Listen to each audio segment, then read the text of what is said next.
আমার হাতে যে পাসপোর্টটা দেখতে পাচ্ছেন এটা হলো বাংলাদেশের ই পাসপোর্ট। এটা করার জন্য রেগুলার সরকারি ফিস হলো ৫,৭৫০ টাকা, আর যদি জরুরি করেন তাহলে ৮,০৫০ টাকা। কম্পিউটার অপারেটর বা যে কোনো ব্রোকার বা যারই সহায়তা বলেন, যদি সার্ভিস চার্জ অ্যাড করা হয় তাহলে অতিরিক্ত ৫০০ টাকা যোগ পাবে, এবং সেটা স্বাভাবিক, কারণ আপনাকে একজন লোক বা কম্পিউটার অপারেটর আপনাকে সহায়তা করবে এই পাসপোর্টটি ফর্ম ফিল আপের জন্য এবং সেই সাথে ব্যাংক চালানটি কাটার জন্য।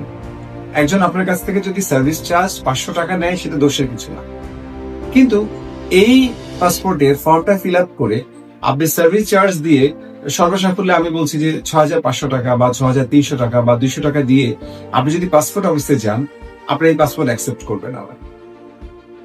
অতিরিক্ত আপনার কাছে চাইবে কি এনআইডি কার্ডের ভেরিফাইড কপি। আমি আরেকটি ভিডিওতে বলেছি যেটা একটা A4 সাইজের পেপার প্রিন্ট করে নেওয়ার জন্য আপনার কাছ থেকে নেবে ২৩০ টাকা। তার মানে আরো ২৩০ টাকা আপনাকে অ্যাড করতে হবে। সেটাও আপনি অ্যাড করলেন, কিন্তু দুঃখজনক ভাবে তারপরেও আপনার সেই পাসপোর্টটি গ্রহণ করবে না। বলবে যে এই ভুল, সেই ভুল, ওই ভুল।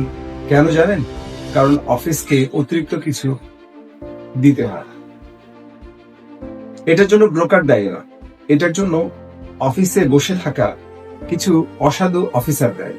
সংশ্লিষ্ট কর্তৃপক্ষের প্রতি তাদেরকে অপসারণের জন্য অনুরোধ করছি, সাধারণ যারা পাসপোর্ট করতে সহযোগিতা করে তাদেরকে না।